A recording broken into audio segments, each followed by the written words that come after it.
We might see you sort of see a similar thing happening potentially with men as well. You might see if the more intelligent women, because we do know that people mate assortatively with respect to intelligence. So if the more intelligent women are taking this, career lifestyle and ultimately not having kids, many of them remain partnerless, but many of them do partner up. And so if they're also partnering up with more intelligent men and collectively they end up not having children. So that's kind of sort of like almost an evolutionary explanation for intelligence dropping, that we're actually seeing more intelligent people reproducing less. Welcome to the Reality Therapy Podcast, where the truth will set you free. Welcome to the Reality Therapy Podcast. Joining me today once again is Dr. Dani Sulikowski, and I'm super excited for a great conversation, so welcome. Thank you. Very happy to be here. So first off, I think it was Jake Wiskerson who responded to my post on what we should ask you tonight. And he said, you're an evolutionary psychologist, and that's usually applied to relationships. And he was talking about how would an evolutionary psychology lens apply to like workplace dynamics? Yeah, in lots of ways. So that's really interesting. I think if we start with one of my pet subjects, female intersexual competition, that has a really, really interesting intersection with the workplace. So one of the tactics of intersexual competition that I'm proposing is that women encourage their rivals to prioritize career over motherhood. So that's one of the ways in which women can suppress other women's reproductive success, by encouraging other women to pour time and resources into careers, so into further resource acquisition, rather than putting those times and resources into motherhood and parenting and reproduction.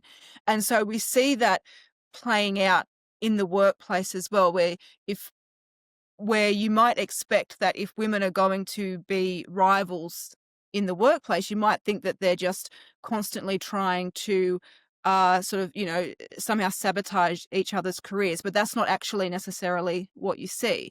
So what you see instead, or what I would predict that you would see instead, is you would see this tension between competition for attention and prestige and access to high quality mates, as you see in every environment, but that's going to be offset by this other motive to want to encourage female co-workers to remain invested in the workplace and to remain invested in their careers.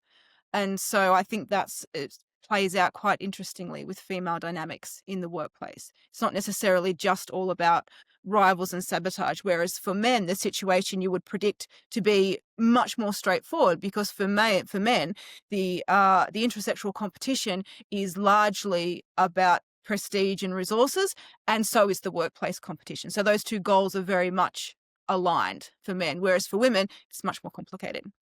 Amazingly, it's much more complicated. So to me, it looks like we've had a pretty heavy feminization of the workforce and the workplace. Yes. I think, a couple of generations ago, it was very, what we conceive of as like masculine oriented, where it's very goal directed, task oriented kind of behavior. And I think with the feminization, it's less of that kind of cutthroat to get to a goal, and very much creating an environment like where we don't hurt anyone's feelings, and very much tailored to like the feminine psyche as opposed to that masculine psyche. How do you see that manifesting? Yeah, so that is really interesting. So Helen Andrews gave a talk and then has since written something as well about the great feminization, as she's coined it, and she describes largely what you've just described there. So she goes into the different motivations and social tactics and social strategies that men and women have, where for women it's more about making sure that the meeting was nice and friendly and cordial and nobody's feelings were hurt, than it is about making sure that a goal was actually reached and something was actually achieved. And she talks a lot about that. I guess my sort of slant on it, or my take on it, is rather than thinking of what's happening now as the great feminization, I think it would probably be more accurate just to call it a feminization, because the feminization of it's not just the workplace, but of institutions. And many of those institutions obviously are also workplaces. But, the feminization of the education curriculum. So it's not just the workplace, it's what the institutions are actually responsible for is becoming feminized as well. So policy is becoming feminized, law is becoming feminized, curriculums are becoming feminized procedures, etc., and so on. And this is something that we see quite commonly in societies that are in, or civilizations that are in, sort of a declining phase. So I think it was, was it McGlubb, maybe, I think might have been. I think it was. And he wrote that paraphrasing some earlier quotes from Rome itself, is that the problem with Rome is that Rome ruled the world, but women ruled Rome. And so and he sort of, his longish essay that he writes, he identifies a number of things that civilizations in decline have in common, and this is one of them. And my take on therefore the great feminization, or the current feminization that we're all experiencing, is that it's not simply just women entering the workplace and making the workplace more feminized. It's part of a much bigger picture and part of a much longer chain and highly consequential series of cause and effects. So women entered the workplace largely because, well, I guess I should preface this with my opinion, is that women entered the workplace largely as a mode of manipulative reproductive suppression amongst women anyway in the first place, right? So women were initially convinced that they would somehow were being, oppressed by staying in the home and by being parents, and so they were encouraged to enter the workforce. And the sort of logistic benefits of this became clearer at around the same time that the social value of the nuclear family began to decline and divorce became more common. And so once divorce became more common, there then became obviously very bad outcomes for women who had not worked throughout the entirety of the marriage, because they now had no source of income and had no career experience.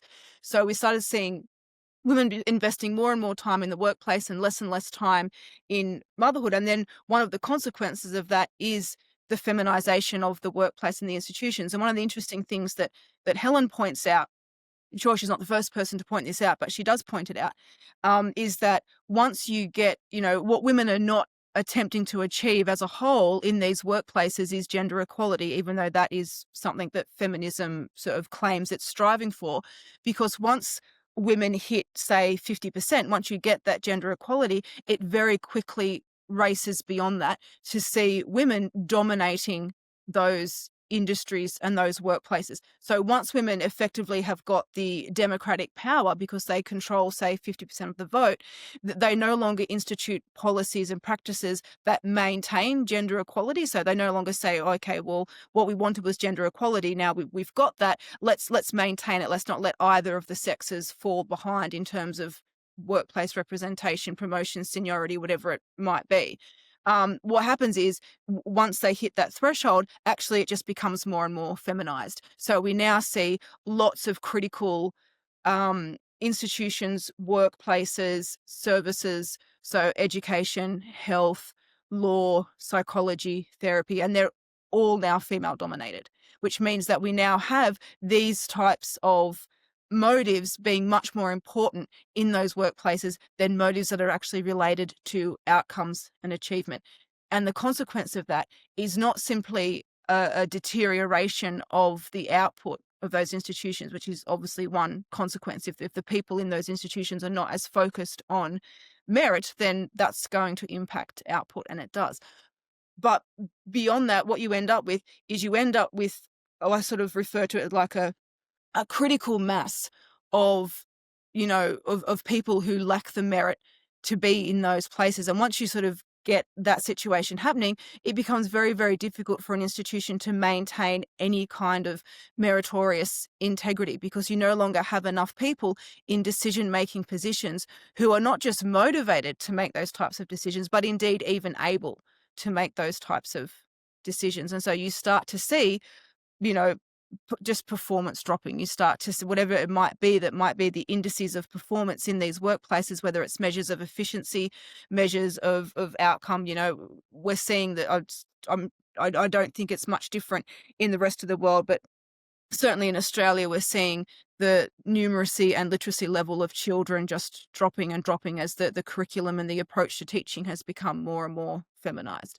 And we're seeing that impacting boys more than it's impacting girls, although I also know that there is at least some evidence that some of that sex difference, I don't think all of it, but a measurable amount of that sex difference is actually attributable to bias in teachers. So there have been studies done showing that the performance difference between boys and girls actually reduces if you get teachers to blind mark the work. So at least some of that difference is itself being reflected, perhaps in these sort of implicit biases that people are applying to their marking because it's been so drilled into them that girls are at a disadvantage. So there may be some implicit attempts to correct for that in their marking. In any case, so what I think we're seeing is a direct relationship, a direct causal relationship whose mechanism we can pretty clearly explain and understand by just looking at what happens in institutions that become highly feminized and looking at their efficiency and their performance metrics and their priorities and all those sorts of things. We can see that all of those key institutions just become weaker and weaker and less effective. And those institutions are the load-bearing structures of society. So it becomes really quite a almost banal observation to note that feminization of the institutions is going to be a very unsurprising precursor of civilization decline. So this is very interesting. I want to talk about, perhaps unintended side effect of this, and that is, you have these institutions that are heavily feminized, taken over by females, whole industries that are like overwhelmingly female dominated, and they're rising up in the ranks. They're higher in status. Then you've got females who are, high status, high income. And biology kicks in. Well, baby fever happens at age 30 here in America. I don't know how it is in Australia. But, that kicks in. You say, well, I want a partner. What kind of partner do I want? The kind of natural inclination for women is a partner who's higher status than them. If Yes. you're already pretty close to the top of the totem pole, your dating pool is very, very limited. So can you talk about that phenomenon? Yeah, absolutely. So there was a little write-up of this in one of the rags, and it was written from a feminist perspective, talking about how difficult it is for women on the mating market. And as a lot of these little puff pieces do, they focused on some randomly selected particular woman, and they sort of described all the dates that she'd gone on, and she was. That the whole article was attempted to be framed from this idea that she had decided that the men that she was attempting to sort of hook up with on these dating sites were obviously put off by her ambition, by her career success, by whatever it was, which men are not put off by. So men are statistically and in terms of the data, men are largely ambivalent with respect to women's earnings. They don't really care either way. Whereas women are definitely not ambivalent about the earning prospects, and in fact, not just prospects, but once you get a little bit older into your 30s, it's the actual earning activities of men, right? Not just the prospects. Prospects very much so in their 20s, but as you get older, obviously they want to actually see some of that potential converted into achievement. And so what's sort of actually going on is once you sort of get down to the article and you read some of her comments, you realize that she was complaining that her chief complaints kind of boiled down to all the men that she felt were wealthy enough and high status enough for her were not interested in her, which she put down to them being intimidated by her ambition and success. But all of the men that were potentially interested in her, she didn't think were sufficiently career oriented, was the sort of socially acceptable way that she found of saying it. And of course, the thing is that we know that men aren't put off by women's earnings. They don't really care one way or another. However, she was the one. Well, what she was missing and what the whole article was missing is that she's the one who's being turned off by her ambition and her success. So she's the one who has decided that nobody who is below whatever she would like to ultimately end up she's the one who has decided that none of those men are suitable. And of course, that the men that she was potentially interested in, I imagine, given that she had such high expectations for her career ambition. The way the article was written, I'm a little bit suspicious that it was in fact entirely ambition. I'm not sure she'd actually achieved anything to justify having these extraordinarily high standards in her partner. She just assumed she was going to get there, which is a whole nother issue again. But she was sort of the men that she was suggesting that she might have been interested in. Of course, these would have been extremely high earning, very wealthy, very high status men who themselves would have been extraordinarily selective in the women they would have been willing to date. And of course, being a feminist piece, as you would expect, there was no mention at all of any of the aspects of her that are important when men are picking long-term partners. So, there was obviously no discussion of what she looked like, no discussion of whether she was willing to have children, no discussion of what kind of a mother she might make, all of these kinds of things that are very important to men choosing a long-term partner. And I'm sure that the totality of those things probably explained more than adequately why those extraordinarily highly successful men who could really have their choice of very, very high quality female partners simply weren't interested in her.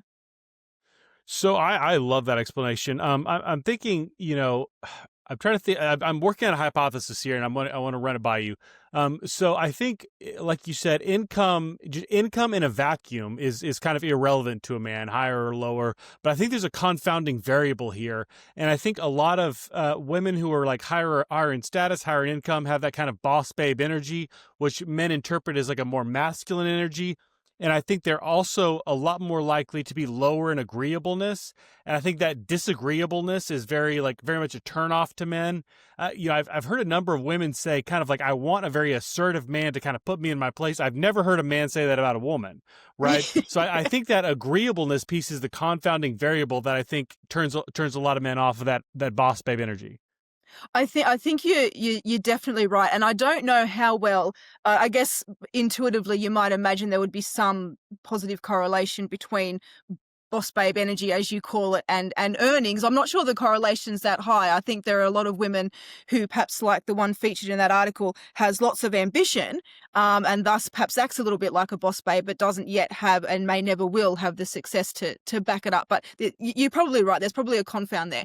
It may not be very strong, but. Yes, you're definitely correct that men value agreeableness in women, and potentially much more than women value that in men, and this is why, right? So, well, this is probably mostly why. There's maybe other reasons as well, but by and large, that's because men need women to be excellent mothers, and to do that, you need to be kind, you need to be patient, you need to be, whatever the opposite of neurotic is. You need to be stable, you need to be all of those things. Now, women would like men to be excellent fathers, but they also need men to be protectors and providers. And to be an excellent protector and an excellent provider, then you need to have a certain level of aggressiveness about you. You need to have a certain level of formidability. So women, as they so often do when it comes to male mate choice, are frequently trading off. So they're prepared to tolerate some level of aggressiveness from a man if that is an indicator that he is a good protector and is going to be able to safeguard whatever resources the couple is able to accrue, and protect her from, other men and whatever other dangers might be out there. So women have to, they obviously want to look for cues that a man is going to be kind to them and generous to them and generous to their children, but they also need to look for cues that a man is going to be formidable and aggressive and dominant with respect to any other men or other people or other external threats to the relationship and its resources. So that, that kind of combination of traits, obviously the ideal combination is someone who's completely kind and gentle to you and is absolutely formidable to anyone from the outside. But that perfect dichotomy is not always achievable. So women will tolerate a higher level of aggression from men than typically what men would tolerate from women, or maybe not tolerate, perhaps would have as their ideal preferences, simply because men don't really have a lot to gain in terms of choosing the best mate of having a woman who is especially aggressive in any way, shape, or form. It doesn't really factor into it. Whereas women have reasons to want their mates to be at least somewhat aggressive and to at least be capable of aggression when it calls for it. So I have another hypothesis I want to run by you. Um, I hear a lot of women say my ex-boyfriend was a narcissist, and a lot of men say my ex-girlfriend was a psycho. And I think if we could kind of take some of these claims seriously, I think a lot of men are attracted to kind of your feminine cluster B, like borderline, histrionic traits, because that type of instability early on in a relationship, it results in kind of a clinginess to you that makes you feel really wanted. And I think a lot of women are attracted initially to those narcissistic traits in men because they're projecting confidence. And I think if I'm listening to you, like, in order to look for a long-term partner, you want these types of emotional stability, right? That's a very good indicator for long-term stability, but it doesn't seem as much of a turn on as these emotional instability type traits. Does that make sense?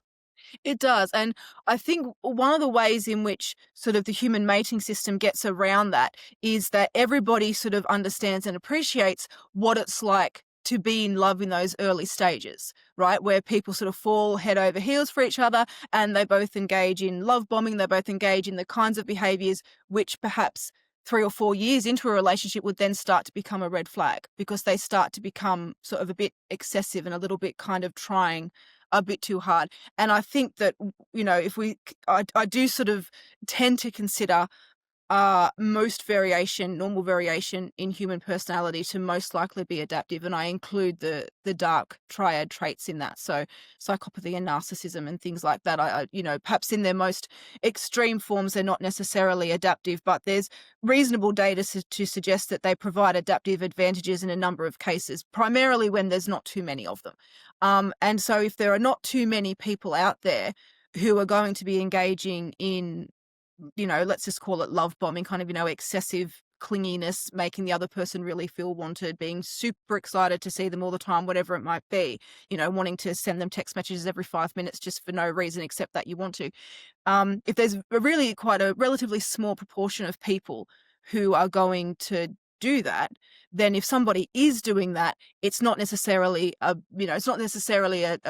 worthwhile thing to consider that a red flag early on in a relationship. And so these people who are doing that quite manipulatively, maybe disingenuously, and maybe just entirely in an entirely self-interested sort of way, that's only going to become apparent later when you move to a stage of the relationship where those kinds of behaviors are no longer appropriate.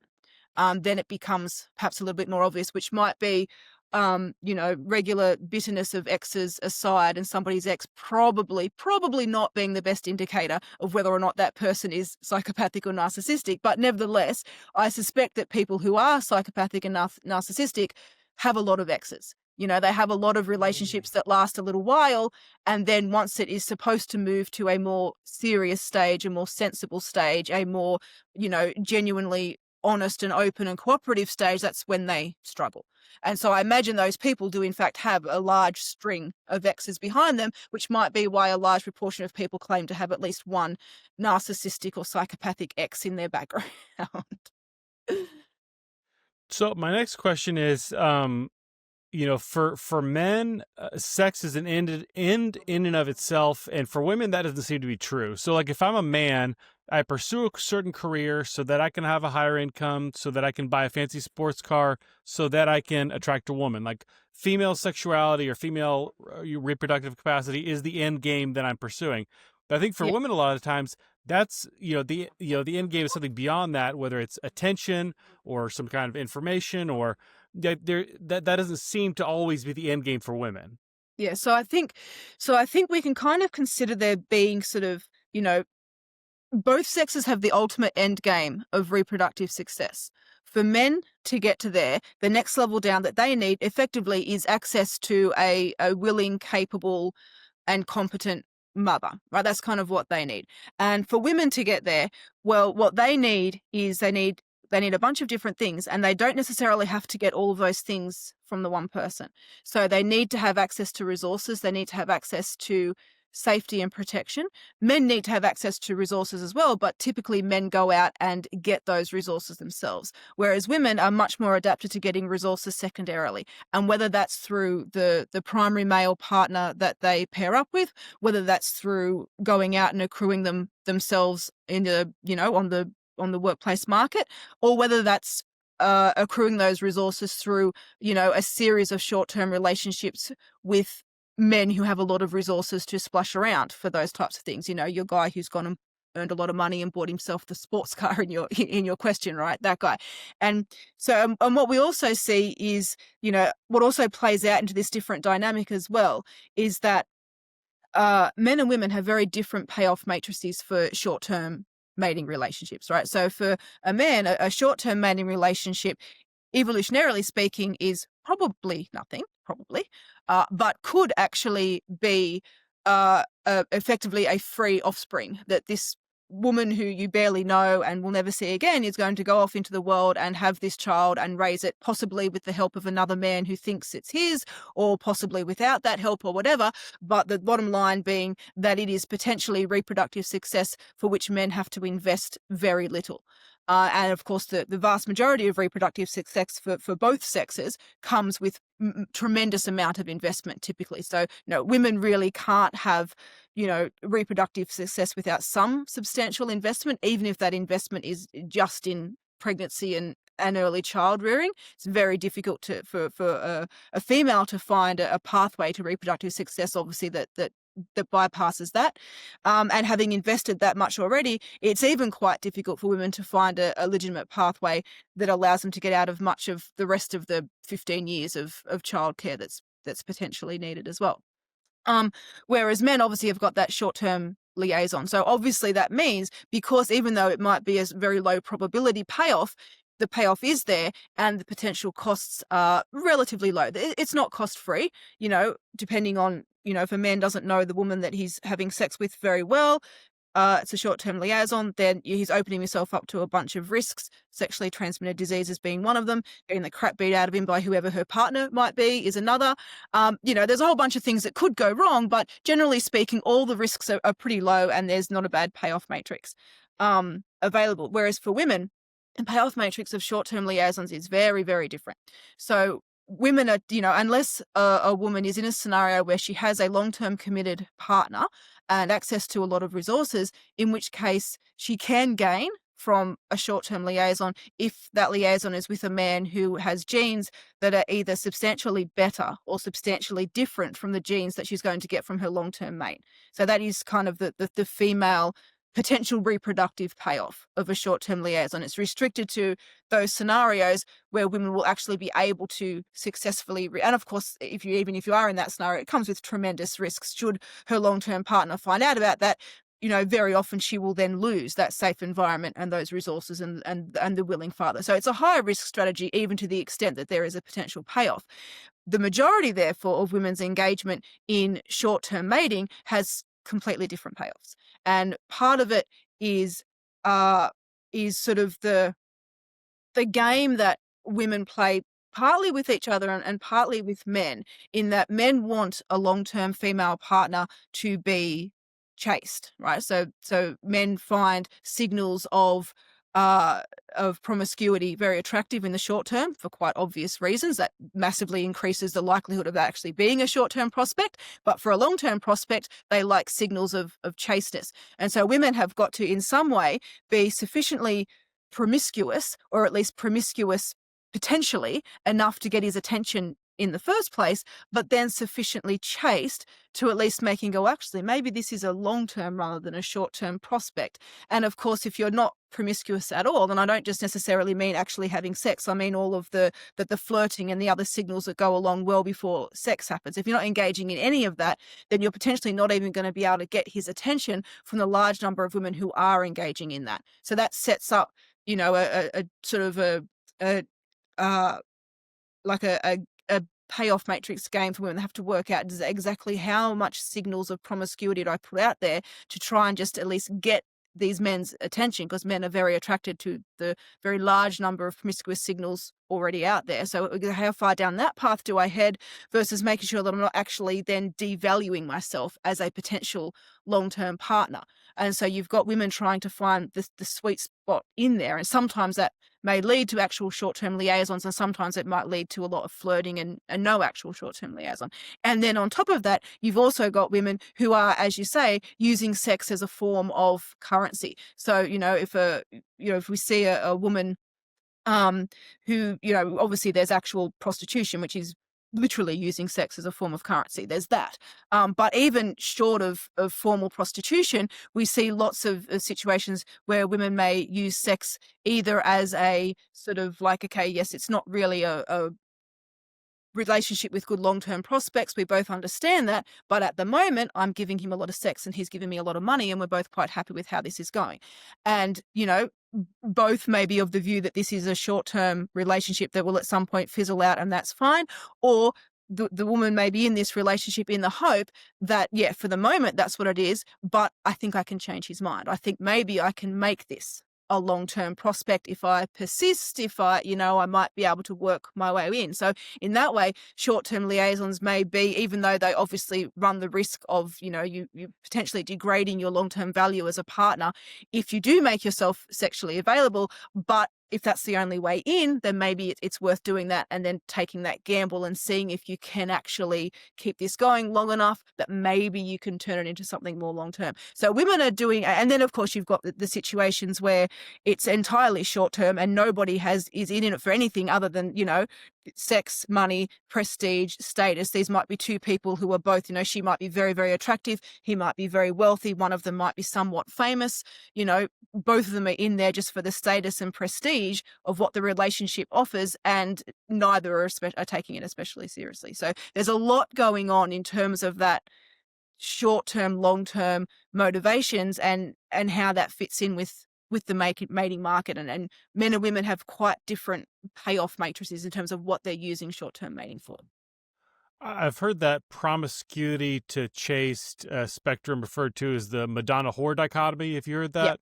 Yeah. Yeah, and it seems like a lot of feminism is encouraging women to tilt towards the promiscuity, to kind of make that the norm, in order for some people who are more chaste or at least less promiscuous to kind of stand out. That seems to be part of the intersexual competition, right? Yeah, I'm glad you asked that, because it gives me a chance to talk about inversion, which is something which I think is almost like a fundamental principle of the way that feminism operates. And I don't think I've thought about it enough, and I don't think it's recognized well enough. So you're right in that, in the context of this pre-relationship phase of life, shall you say, much of feminism is certainly leaning towards the promiscuous end of the dial. So, encouraging women to believe that it's somehow liberating or freeing to go and, build up a massive body count of men that you've slept with, and all these sorts of things, and suggesting that it's patriarchy and sexist and oppressive, for it to be okay for men to have lots of partners but not for women, never really considering that maybe the more appropriate stance to that observed sex difference, and it is a perceived sex difference, I should say, to that perceived sex difference, is that maybe it's not actually okay for men. Maybe, people go, oh, it's okay for men and not for women. And it's not actually okay for men. Like, women don't actually want a man who has had a terribly promiscuous past, because that's not a good signal of Mate fidelity. infidelity. Thank you. I kept thinking fertility, and I was no, it's the other one, fidelity.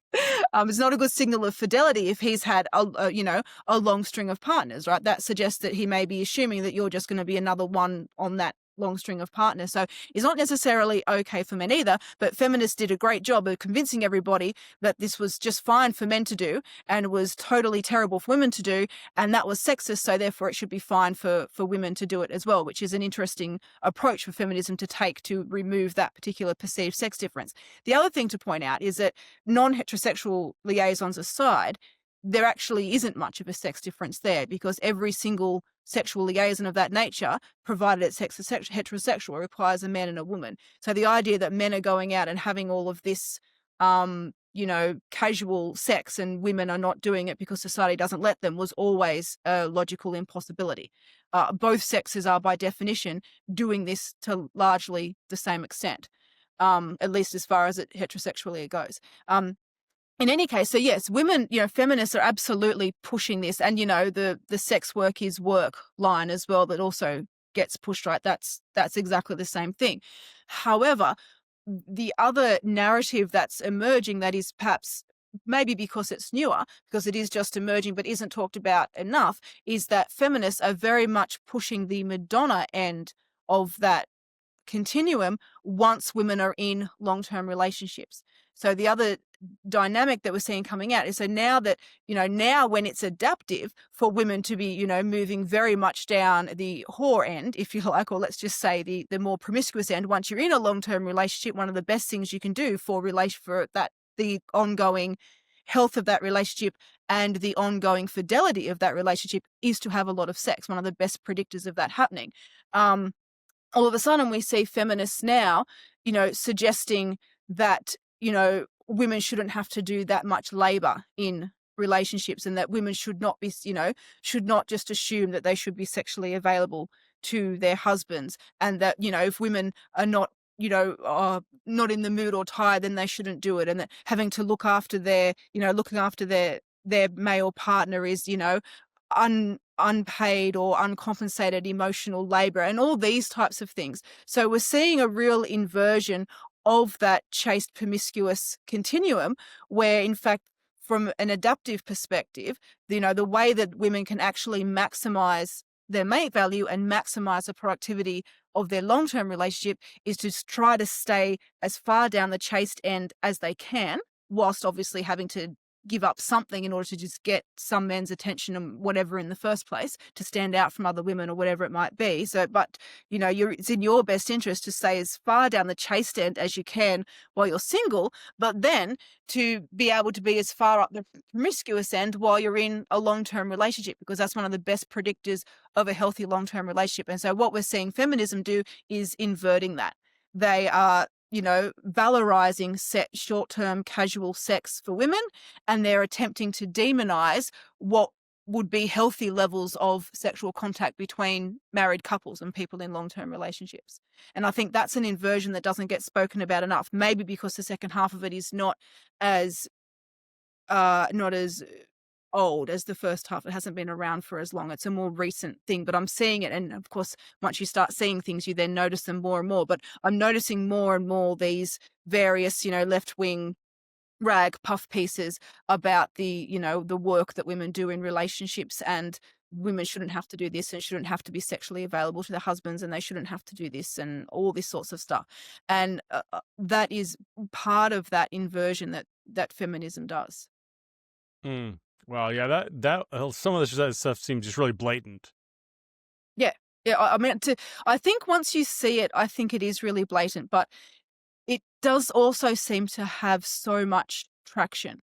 So it really does seem to, like, when you look at the comment sections under these types of articles, or you look at who's sharing them and what they're writing about them on social media, these ideas are having tremendous traction with women generally, I think. And I don't know whether that's because it is actually appealing to that many individual women to read these articles and go, yeah, that's what I think, or whether it is more just, which I also think a lot of feminism is, but it's just hard to know, whether it's just women recognizing that, oh yeah, that's the feminist perspective and I'm a feminist, therefore I'm going to support that regardless of my own personal feelings or how things are going in my own relationship. So people are very good at separating. People are very good at being hypocritical in that way. So they're very good at saying, oh yeah, these are my principles. This is what I believe. This is what I support. Absolutely 100% feminist all the way. Oh, but in my relationship, what works best for us is, and then, and that's that sort of signaling these reproductively limiting ideas and ideologies and promoting them and putting them out there, but not actually applying them to your own relationship. And so, there's a lot of that going on as well. And it's very difficult to know how much the promotion of these ideas is being done by people who actually wholeheartedly believe them and attempt to embody them and think they are the best way for women to approach a marriage or to approach single life or to approach the workplace or whatever it might be, and to what extent these ideas are just being motivated by people who recognize them as feminist and therefore support them, but would never actually behave like that themselves. That's so interesting that gets into the topic of virtue signaling, which is why I wore this gold jacket tonight. It's supposed to represent like the I did flashiness of know this. supposed to represent the flashiness of a peacock's tail, which Right. is kind of like the metaphor for virtue signaling.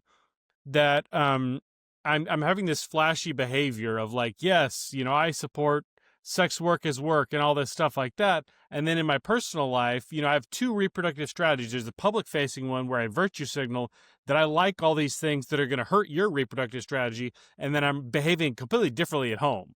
Like, Yeah. what can you tell me about virtue signaling? So, yeah, so that kind of like, whether it's virtue signaling and indeed that same tension between whether you're signaling something honestly or signaling dishonestly, that applies to all sorts of social signaling. So we call it, it tends to be called virtue signaling, I think, when it's when it's more closely related to these kind of extreme virtues and sort of more extreme political positions to some extent. But all sort of social signaling has to grapple with this tension, or at least all manipulative social signaling. And you can argue that all signaling is to some extent manipulative, because as the individual giving off the signal, the selection pressure is on you for whatever you're communicating to be to your benefit, not to the benefit of whoever is perceiving the signal. As a signal receiver, as the person perceiving the signal, your responses to that signal, they're under selection pressure to be of benefit to you. So, the people giving off the signals and the people receiving the signals are under largely independent selection pressure, to both work out how to get the best out of this situation. So as a sender of these signals, the best way to give off the most convincing signal is for that signal to be completely honest and completely unfakeable. But of course, most social signals are highly fakeable. So people can talk all they want about, I don't know, whatever it might be. They can talk all about, for example, abortion rights, and they can talk all about how, yep, absolutely, if this happened to me, I would do this, and if I fell pregnant young, I would definitely get an abortion, and if my daughter did, I definitely would, and absolutely, abortion needs to be freely available to all women for all reasons at all points in time throughout the pregnancy. And you can say that very vocally, but you don't necessarily then, nothing means that you necessarily have to then do that if you do find yourself or your daughter or someone close to you in that situation. So, so that's one way that you can sort of signal, dishonestly, if you like. People can say whatever they like, doesn't mean they actually have to do it. And when it's something like abortion, that's something that is very much spoken about, but you don't, what you're necessarily doing isn't very visible, right? It's not necessarily, A, you may never find yourself in that situation, and B, if you were to actually go and have an abortion, nobody necessarily needs to know about that, if you know what I mean. And similarly, people can also just lie about having had abortion. So if they want to really spread this pro-abortion rhetoric, they can set up and say, "Oh, yeah, I've had loads. Oh, I don't know, maybe 4, maybe 5. I don't know." I think Lily Allen was saying that at some point a little while ago. I'm not suggesting that she wasn't being honest. All I'm saying is that we don't know, right? We don't know whether she's being honest or not. And so people saying these types of things and trying to normalize abortion and whatnot, if that's the goal, you can say whatever you like, and it's very difficult to attach that to behavior. Whereas there are other types of things that can be signaled, which, if they're signaled very sort of honestly by actually doing them, then that's a much more convincing signal. So I guess the other sort of obvious one that comes to mind is the transing. So, the number of Hollywood celebrities who are transing their own children and, therefore promoting that really reproductively suppressing ideology and presumably actually incurring some cost for doing so. But again, the cost that they're incurring for doing so can be at least potentially somewhat managed. So they might be socially transing their child, and that may be happening very much in the public eye, but we don't know what conversations are happening privately. We don't know how many of these publicly transed celebrity children are actually being damaged by puberty blocking hormones, or by, actually having sort of cross opposite sex hormones, cross sex hormones, or indeed surgeries and things like that. So there's levels of embodiment.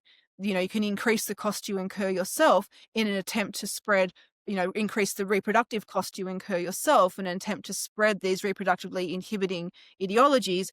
But the most effective way to manipulate the behavior of others, to inhibit the reproductive success of others, is to find ways to signal these ideologies that look and appear to be as honest as possible. It looks like you are in fact honestly incurring these costs yourself, and thus demonstrating that actually, yes, this is not a costly thing to do. This is the best thing to do. See, it's what I'm actually doing. I'm not just talking about it. That the most effective signals are those that you actually embody or look like you're embodying, but incurring minimum costs yourself. And so, you can see that there's going to be this sort of continuum of signaling really superficially and incurring no costs, versus signaling so heavily that you're actually incurring the maximum cost of the damaging behavior you're attempting to virtue signal, which is also would be very maladaptive. And so what you expect to see is most people sitting somewhere along that continuum and trying to find some sort of sweet spot of minimum cost incurred versus maximum signaling value. Hmm. And that's kind of how virtue signaling works. I'm wondering if there's like an unintended effect, like a backlash. I'm thinking of a woman who says like sex work is work. I support women engaging in that. I used to have an OnlyFans account, all this stuff, and then she tells a man in secret, "Oh, I'm actually a virgin," but he doesn't believe her because she's put out this public message. Does that make sense? Yeah, I think that, I mean, there certainly is a risk of that, with sort of destroying your reputation with virtue signaling, and then that having a direct impact. But I think the that's part of the kind of mating game anyway. So, we were talking before about that tension that women have to try to navigate to work out how far down that chaste versus promiscuous continuum to go, because you want to stand out, you want to get the attention of men, and you want to get that attention over and above other women, and heading down that promiscuous continuum is one very effective way of doing that. But then if you actually do then get the attention of a man, what that woman then needs to do is somehow dial that back. Right, you've got his attention. Now you need to dial his opinion back and say, well, actually, no, no, no, that's not. Now I've got your attention. That's lovely.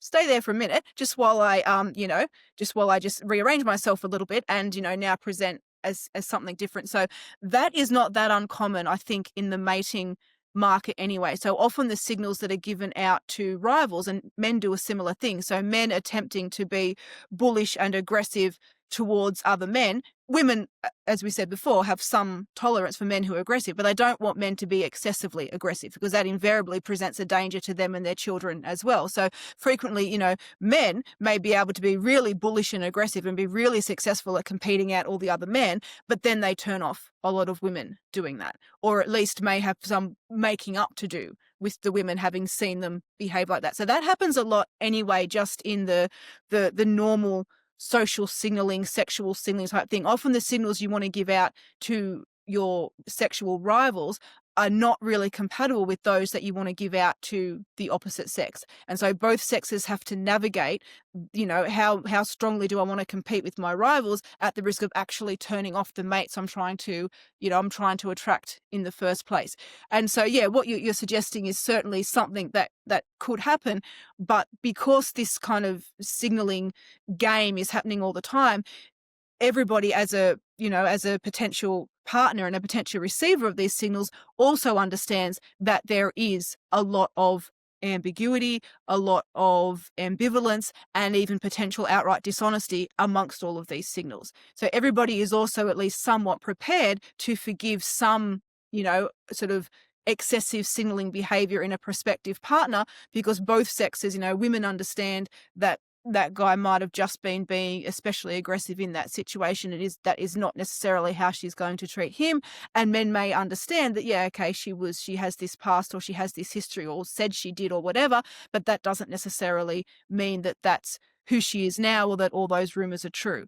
So it's, both sexes have, have to have a certain level of, ability to be flexible with this kind of signaling. And then, of course, without even touching on it, there's a whole world of relational aggression going on out there where people are spreading deliberately false rumors. And so, if you're in an environment where a lot of information that's flying around is potentially untrue, then you have to be able to have some ability to recognize that and not to just completely condemn every prospective mate as soon as somebody tells you something bad about them, or as soon as you hear something bad about them, because that would obviously just make you very, very easy for your rivals to just put you out of the mating market entirely. They just have to tell you something bad about every person you're potentially interested in, and you're done. So people have to be resilient to that. So that, that's, and of course, the follow-on then of people being resilient to that is that again opens the door for highly exploitative people to exploit people's willingness to not believe everything they hear, and so on and so forth. So it becomes a very complicated signaling game, and nothing is taken for granted, and nothing is really taken as 100% reliable and fixed until you really get to know a person. Hmm. So I want to switch gears a little bit. I've got a study, I think it was fairly recent, and it was conducted using dating app data and speed dating. Okay. And like a traditional understanding from evolutionary psychology is that intelligence is sexy, right? But this experiment is giving a different vibe. There's like almost no effect size from intelligence, but good looks were 7 times more predictive capacity than intelligence. Higher intelligence and education predict greater risk of lifelong sexlessness. So, I'm thinking about this, and I'm thinking like historically, dating and mating would have occurred like within your little village with somebody that you and your family would have known all your life. So, intelligence would have a lot heavier. That would tip the scale a lot more. But with dating apps, it's a picture you're looking at, or speed dating. You've got 2 minutes to talk to this person. We've changed dating to make it more shallow so that intelligence is having less of an impact. Does that make sense? I think, yeah, look, I think it could be right. And there's probably a bunch of things going on here. So one of them is that speed dating and dating apps are also themselves probably geared much more towards short-term mating markets anyway.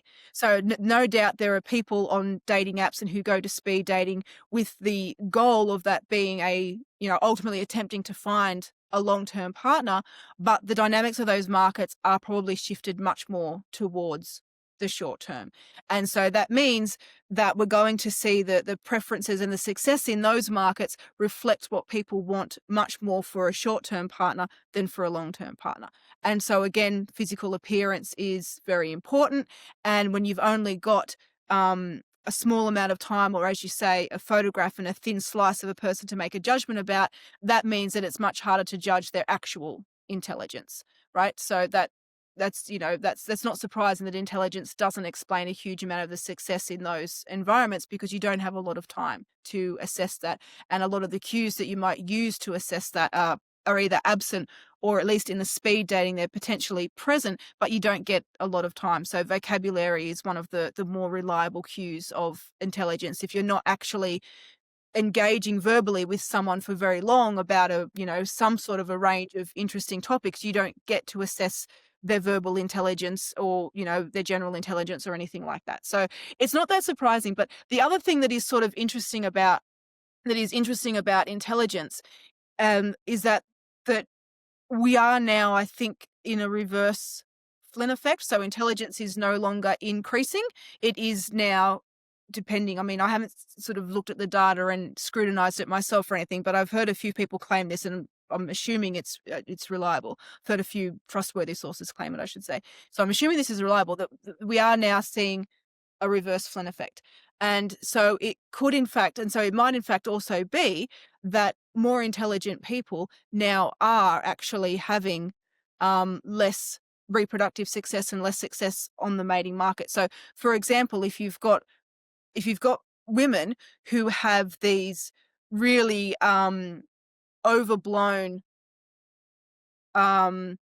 ambitions for their own career, and that leads them to have these really overblown like standards for finding a mate, those women might be ostensibly more intelligent than the women who are not taken in by the whole, oh, you can have a fabulous career, because, the women who are not very intelligent, not, perhaps they were not very good at school, a lot of other parts of their life have given them feedback that they're not likely to be very successful in the corporate world or whatever. So those women are perhaps less likely to be prone to falling for all of these, these ideologies that are forcing perhaps the more intelligent women to go into these careers, which are then end up leading to lifestyles and life decisions that result ultimately in low or no reproductive success. Whereas the less intelligent women to whom those types of tales about career success are not appealing, because they don't see themselves as the type of people who would ever be able to have that career success anyway. So they're just less, I don't know, less sort of prone to fall for that stuff. And then similarly, we might see you sort of see a similar thing happening potentially with men as well. You might see if the more intelligent women, because we do know that people mate assortatively with respect to intelligence. So if the more intelligent women are taking this, career lifestyle and ultimately not having kids, many of them remain partnerless, but many of them do partner up.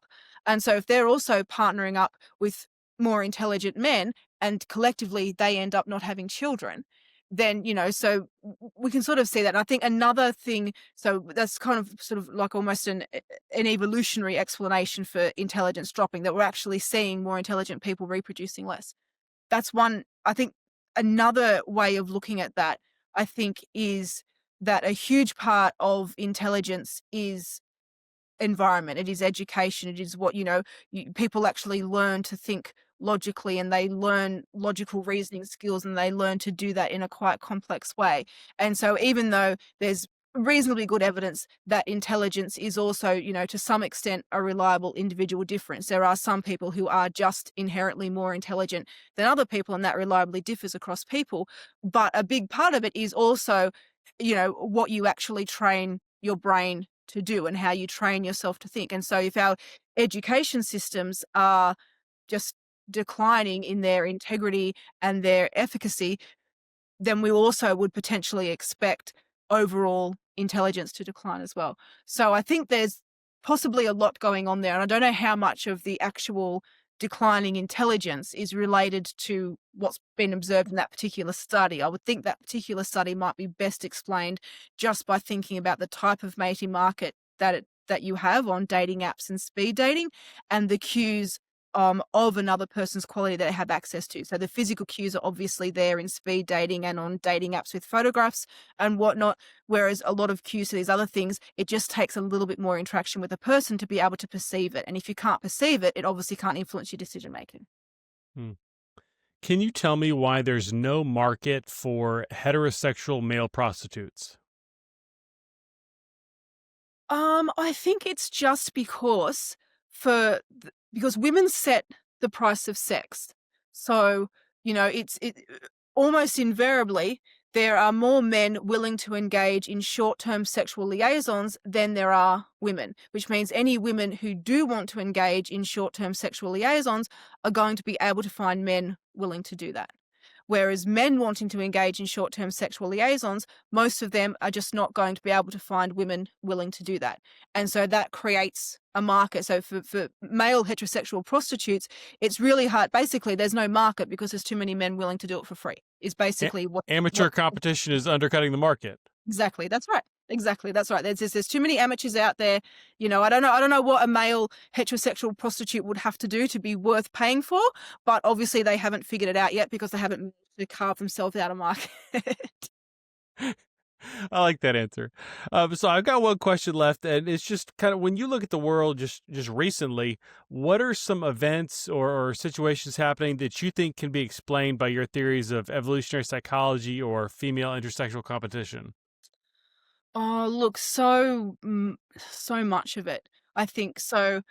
I, a lot of what's driving the Western world at the moment, and I know that in the US in particular, they're getting past a lot of the woke stuff. Not so much in the UK, and even less so in Australia. So Australia, I think we just put ourselves about 5 to 10 years behind the US and the UK, and maybe even further behind continental Europe in this regard. Um, and so I think that, we're seeing a lot of these woke ideals playing out, and some people are sort of celebrating to some extent, like, that I saw some data the other day that, that the number of young people, I think it might have been aged 18 to 25 or thereabouts, but the number of young people identifying as trans and non-binary has dropped sharply in the last couple of years. So we do appear to now be on the way out of that particular social contagion, which is a good thing.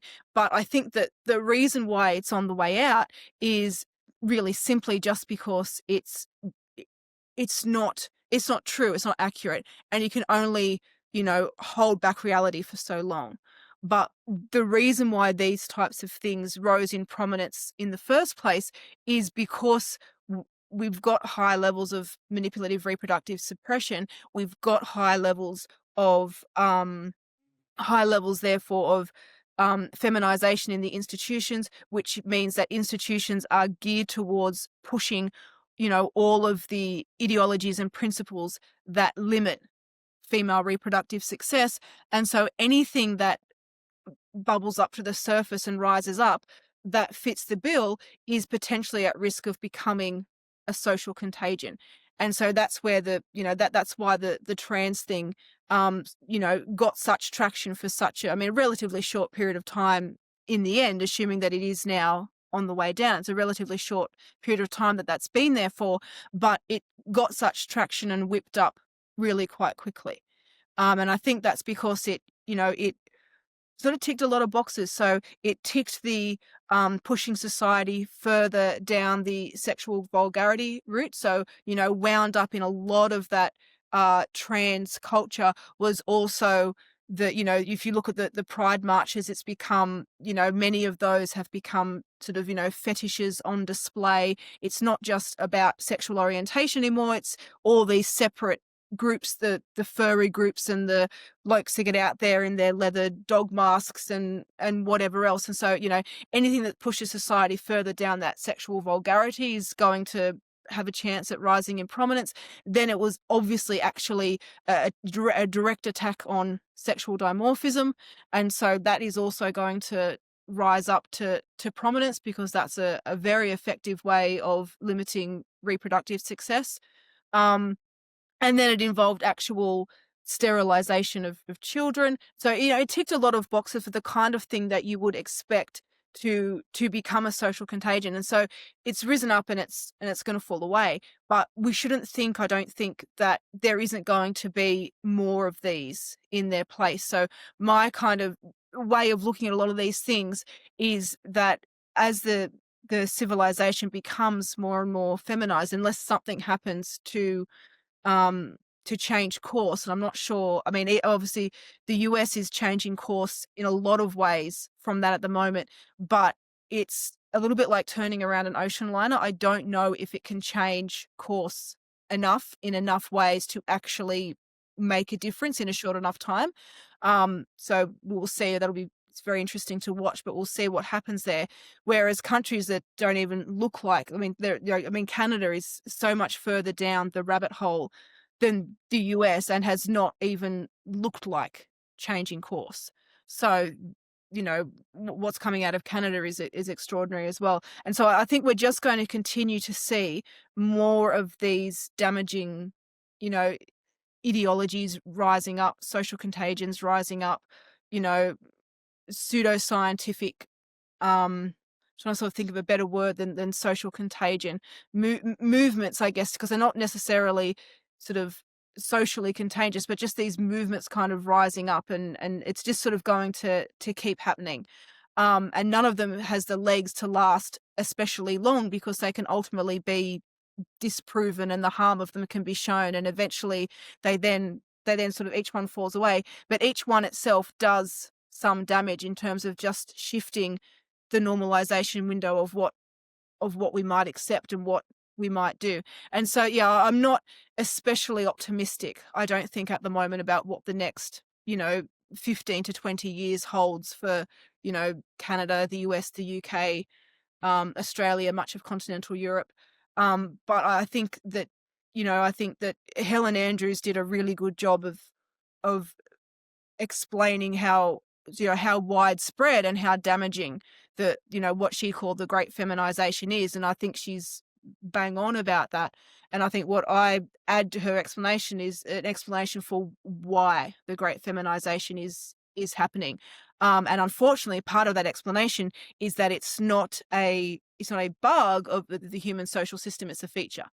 And it's a feature of what happens when you're very much in the decline part of the cycle, which is probably not a very nice place to be in, I think, as a civilization. So we will see what the next couple of decades brings. Dr. Dani Sulikowski, another fascinating conversation. I always love talking to you. I always love talking to you. I look forward to it every time.